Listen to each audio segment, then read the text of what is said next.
host, E.I. Smith. Today's date is Thursday, July 18th, 2019.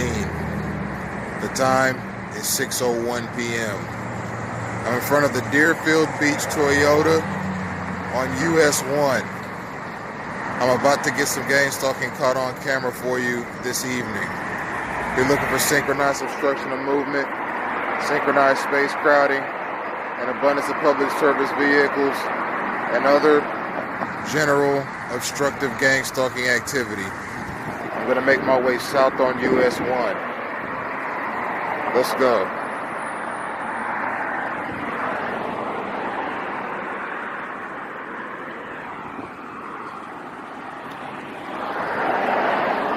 A lot of my gang stalking is being caused by two-bit bounty hunters, bail enforcers, and private security firms. And that includes private investigators. A lot of the gang stalking mechanism, particularly street level gang stalking and neighborhood gang stalking, are caused by the above named entities. Why? Because they work in conjunction with town sheriff's departments, who have more of a hand in gang stalking than local police departments. Sheriff's departments are paramilitary in structure. Police officers are peace officers. They're moderators. They're patrolmen and so forth.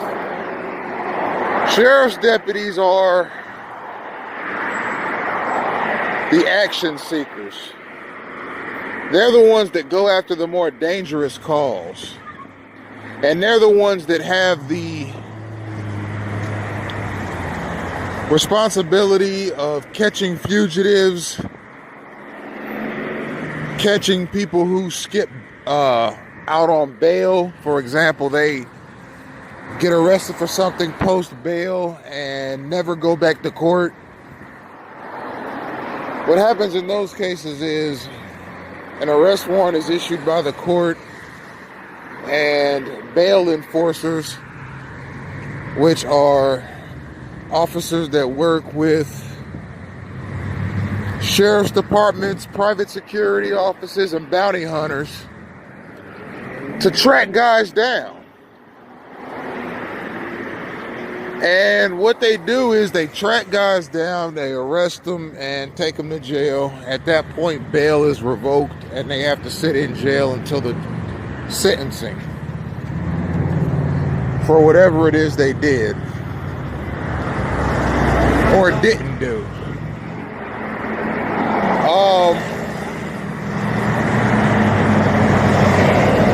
I've got bail enforcers on my tail because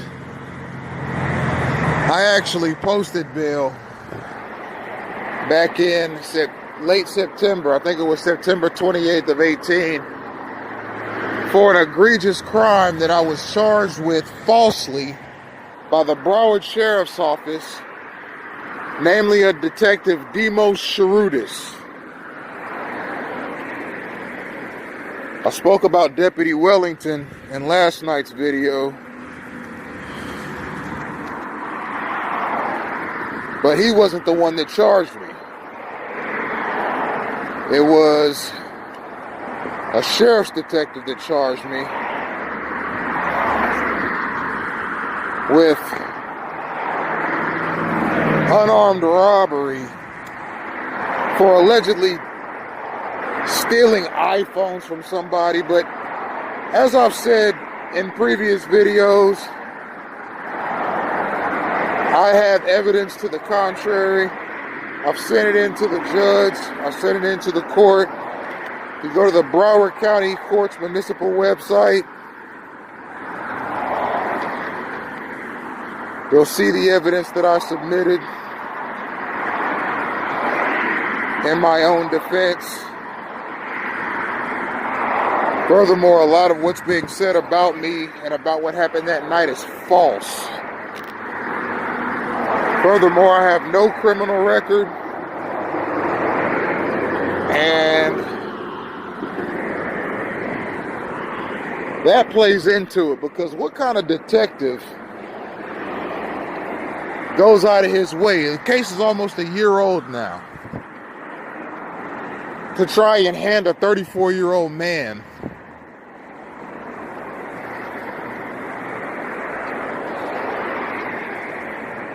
who holds a degree and is looking to complete his bachelor's with his first crime. Maybe he got tired of convicting the same criminals over and over again. Maybe he got tired of working with people that had rap sheets. Maybe it's more fun and exciting for him to go after somebody who has no convictions. Anyhow, I'm not a police officer, so I don't know how they think. All I can do is speculate.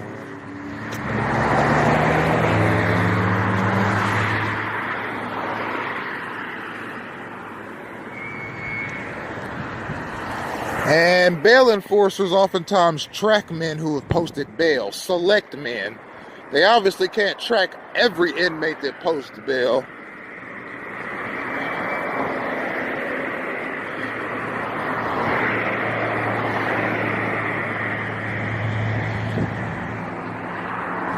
I don't know why I'd be tracked. I've already attended actually more than that, 8 calendar calls on time, was there, showed up, etc., etc. Hopefully the number of calendar calls is indicative of this case being in the final phases of being dismissed, due to lack of evidence and due to evidence that I've submitted to the court.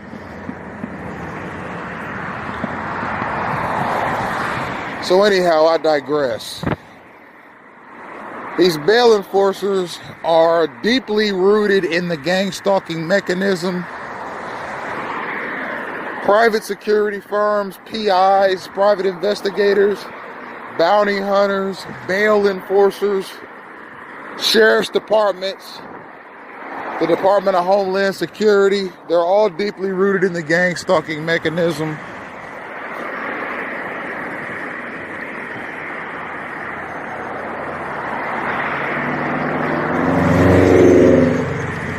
Car dealerships would have to be involved as well, to some degree. There has to be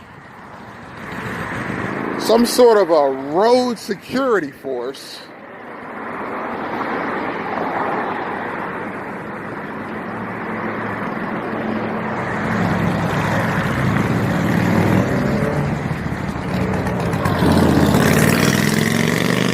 that is somehow facilitated by car dealerships, because the cars that are on the road, when a TI is out and about, move in synchronized patterns. And where all these cars come from is tough to say. I'd like to point your attention to something that you're going to see a lot of pedestrians doing throughout this gang stalking campaign. And then I'm going to get back to my main point. You're going to see a lot of pedestrians wipe their eyes, dig up their nose, wipe the sides of their mouth, grab their feet, scratch their rear ends, cough, sneeze, blow snot, burp, break wind.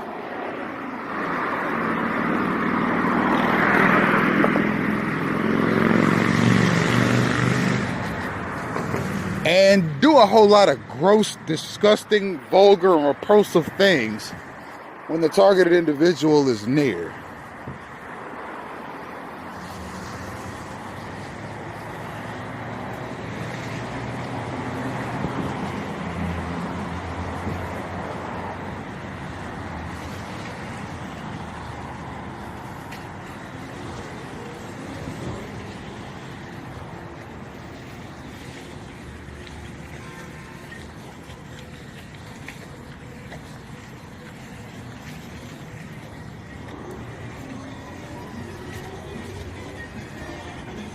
It's part of the horrific stimuli that TIs are exposed to on a daily basis.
Synchronized space crowding. I decided to take a detour and go through Walmart, show you how gang stalking works in closed quarters.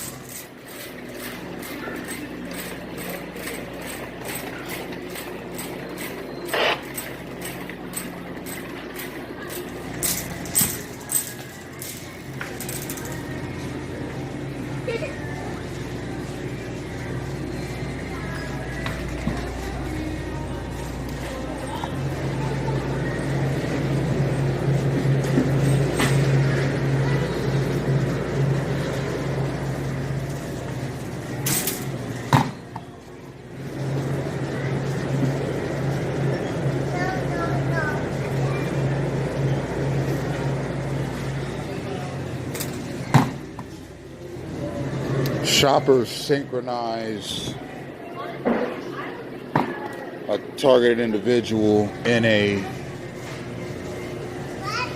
grocery store, similarly to how stalkers in vehicles stalk a TI when he is in the street. Synchronized space crowding, synchronized obstruction of movement. Only this time it's with shopping carts rather than with vehicles.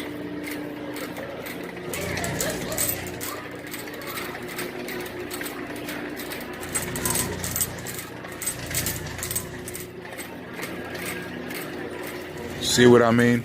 It's synchronized. They move in units in a grocery store the same way the cars move in units on the street, all with the intention of obstructing the progress and the physical movements of the targeted individual.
was state tax.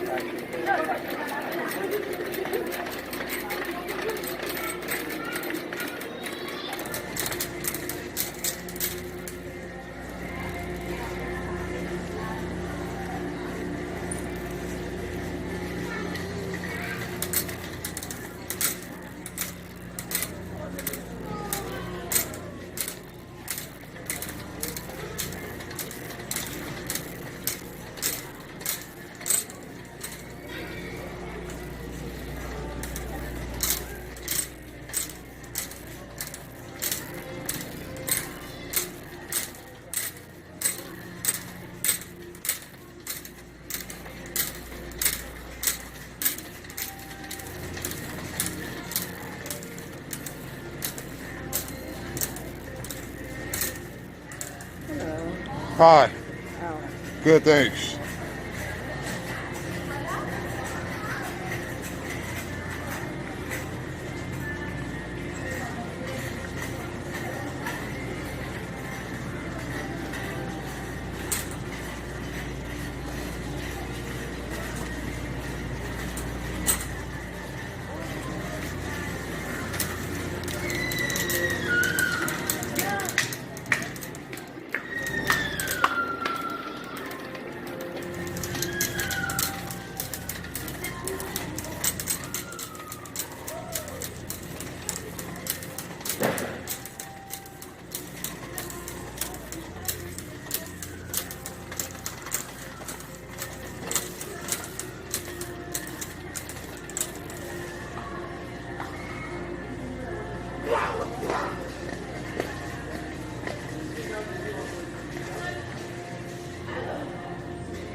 Gangstalking-ը